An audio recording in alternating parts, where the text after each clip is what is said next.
How long can you go without sleep? My personal best is a mere 40 hours, and there's a 4-hour chunk that I absolutely do not remember except for the taste of gin and tonics. Healthcare workers will often work full 24-hour shifts, firefighters sometimes go 3 days without getting shut-eye, and film production workers lead the world in cumulative lack of sleep. Still, most of us try not to go more than a day without getting at least a nap in. Well, this is Randy Gardner, a teen who broke the world record when he stayed awake without any sleep for 11 days. December 1963, San Diego high schoolers Randy Gardner and Bruce McAllister need a project for the upcoming science fair. While other kids might be content with baking soda volcanoes or solar system dioramas, Randy has his sights set on something bigger. He comes from a military family, constantly moving, and is used to distinguishing himself by taking first prize at the science fair, no matter where he lives. San Diego's the biggest city they've landed in, though, and if he's going to make his mark, he's going to have to be bigger than ever before. So he and Bruce decide to make history by breaking the world record for sleep deprivation. At this time, the record is held by Tom Rounds, a disc jockey for KPOI radio in Honolulu. Fresh from New York, Rounds had wanted to drum up publicity for the station and for himself as the new guy. Setting himself up in a department store window, he stayed up for a record 260 hours, just 4 hours shy of a full 11 days. The publicity worked. Rounds made the news around the world. It caught the attention of Bruce and Randy, who loved a challenge. But it is for a science fair, so they had to come up with a scientific pretext. Their first idea, the effect of sleeplessness on paranormal ability. Which paranormal ability? How will they measure it?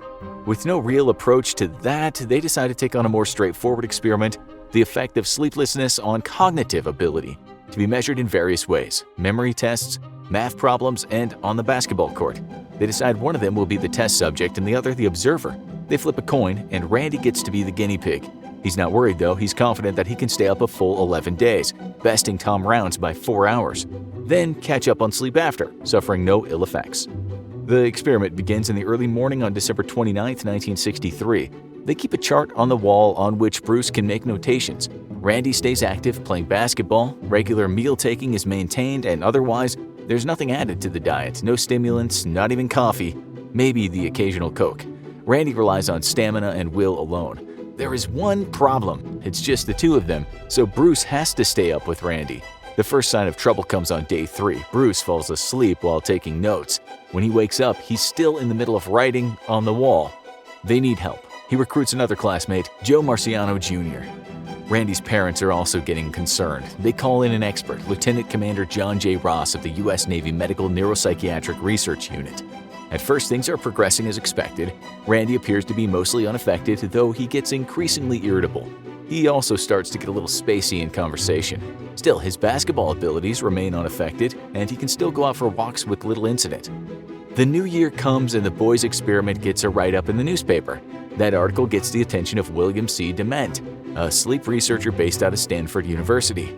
Dement is a pioneer in sleep medicine, along with classmates Eugene Aserinsky and Michel Jouvet, and under the mentorship of Nathaniel Kleitman, Dement helped to identify and define REM sleep in the 1950s. Like Randy, Dement is skeptical of the recommended 8 hours of sleep. His own observations tell him that it differs from person to person. In 1963, just before the boys begin their science fair project, Dement completes his own study on the sleeping habits of Bayard Quincy Morgan, an 80-year-old professor of German at Stanford. Morgan claims he has gone to bed at 10 p.m. and woken up at 2 a.m. bright-eyed and bushy-tailed every day since he was 23 years old.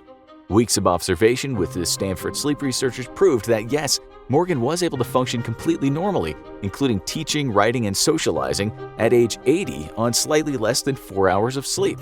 If the man can go that long and be productive on so little sleep, is it possible for others to do the same? The age group is particularly fascinating to Dement. According to the studies of the Stanford Sleep Lab, most teens around Randy's age sleep between 10 and 11 hours a day. He volunteers his service, arriving with an electroencephalogram, or EEG, to record Randy's brain activity and eye movement. The boy's parents are more than happy to have more professionals on the scene. While Dement says Randy seems mostly unaffected, Lieutenant Commander Ross records that he's beginning to experience hallucinations. Day 4, Randy mistakes a street sign for another person on the street. He later becomes convinced, although briefly, that he's a famous football star. Day 5, despite being indoors, a path suddenly appears in front of him, winding its way through a quiet forest. Randy knows it's a hallucination, but still, he sees it. The hallucinations are not unexpected. Even before Tom Rounds in Honolulu, another DJ pulled a no-sleep stunt. Back in 1959, Peter Tripp of WMGM in New York City attempted a wake-a-thon to benefit the March of Dimes. He broadcast from a glass booth in Times Square, with occasional breaks to use the bathroom or change his clothes. As the days wore on, he began to hallucinate. After 120 hours or 5 days, he saw flames shooting out of the drawer in his hotel room. A scientist became an undertaker, taking him away to die. The face of a clock became the face of a friend the longer he stared at it. Then he began to believe he was the friend and that he wasn't really Peter Tripp, that the sleep scientists around him were plotting against him. In all, he lasted 8 days, 8 hours, 200 hours in all. Some still maintain that the experiment did permanent harm to him psychologically. Fortunately, Randy's hallucinations are not that violent, and unlike Peter Tripp, no drugs are being used to keep him going. He has other ways of staying awake. While it's dangerous to sit down, he enjoys driving around in the convertible Dement brought with him. Dement also observes that the growing media coverage is becoming a circus, with newspaper, radio, and television all camping out in Randy's neighborhood. The attention and sudden celebrity is enough to keep anyone awake, much less a 17-year-old at the height of his confidence. And of course, there's always basketball. All else is beginning to suffer. His speech slows and slurs, he has trouble remembering the names of common objects, he stops speaking in the middle of sentences and forgets he was talking at all. The group conducts tests on his senses of taste, smell, and hearing, and are surprised to see that not all of them have become dulled, but rather more sensitive. Randy begins to fight on some of the small tests, especially saying he can't stand it. But his basketball game does not suffer. He even continues to win when playing against others. Dement's mentor, Nathaniel Kleitman, noticed similar behavior in his early experiments in 1922. Kleitman noticed that subjects had to be in constant activity to fight off drowsiness, and not just any repetitive activity, but something truly dynamic like basketball or bowling, activities where you're constantly changing speed and approach, where there's stimuli all around you. After all, he found that subjects would start to fall asleep as soon as they closed their eyes, even while in the middle of walking.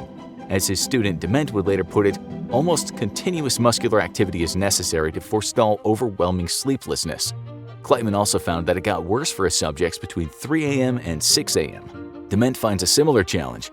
While during the day, Randy can be photographed, give interviews, go bowling with his friends, generally act like a teenager without any issues, at night all that changes. For one thing, there's nothing open, at least no establishment that will let a trio of high schoolers in.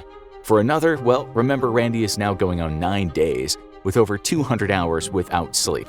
That broke Peter Tripp, but Randy's not even hitting Tom Rounds' world record yet. As Dement later writes, at night we were driven to increasingly heroic measures to resist sleeplessness. By day 10, Randy is experiencing paranoid episodes. During a radio interview, he suspects the host is mocking him, purposefully trying to make him appear foolish. But while he might not be a fool, he is getting vaguer. When Dement speaks with Randy, he records that while there are some minor lapses, Randy is altogether pretty unaffected. He still knows he's Randy Gardner, but when Lieutenant Commander Ross records his observations, he notes that Randy is having trouble remembering some details of the past 10 days, and in order to get in any response, he often has to be prompted. Day 11, the home stretch. Lieutenant Commander Ross records that Randy is expressionless. They conduct a test. Starting from the number 100, Randy is asked to proceed downward by 7. 100, 93, 86, 79, 72, 65, 65, 65. When asked to go past 65, Randy is unable to. In the middle of the test, he's forgotten what they were doing. Later, though, Dement records a more optimistic interaction. After 3 a.m., Dement and Randy find themselves in a penny arcade. The two compete in about 100 games on a pinball machine, and Randy wins every time. To Dement, this is proof of his lack of physical or psychomotor impairment. As the morning comes, Randy gives a press conference. According to all observers, it is the best he's presented himself. He's articulate, informative, engaging. He's also a world record holder. January 8, 1964, Randy Gardner, 17 years old, has gone without sleep for 11 days. He is whisked away to the San Diego Naval Hospital, where, watched over by more sleep researchers in a lab, he finally gets his first night's sleep in 264 hours and 12 minutes. He's out for 14 hours and 40 minutes before he finally gets up to go to the bathroom. He stays up for 24 hours before going back to bed for another 8 hours, and then continues his life as normal. The data of his brain activity is processed in Arizona, and the results are pretty interesting. While Randy technically stayed awake, his brain was catching catnaps. Parts of his brain would actually fall asleep, while other parts remained active. This may explain the hallucinations both he and Peter Tripp experienced. They were actually dreaming while still awake, a curious preservation tactic, but one that seems to prove that the brain does need to rest. Randy set out to prove the human body doesn't need sleep. Instead, he learned the body finds a way, sometimes nightmarishly so. So the boys of Point Loma High School take first place in the 10th annual Greater San Diego Science Fair. Randy even appears on television, on an episode of What's My Line? Well into his 60s, he continues to be contacted by scientists and researchers from around the world. But there's also a not-so-fun side effect. Randy suffers from an almost debilitating insomnia, and he fully blames his record-breaking stunt. He suffers for almost a decade before finally finding a routine that works for him, and now the boy who didn't sleep is the man who needs his 8 hours. In the meantime, many others have worked to dethrone Randy.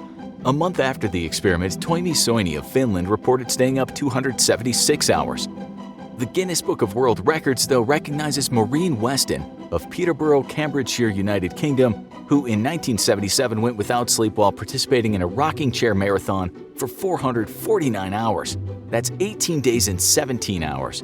But don't even try to beat that. The Guinness Book of World Records no longer recognizes the category of sleep deprivation, deeming it too dangerous.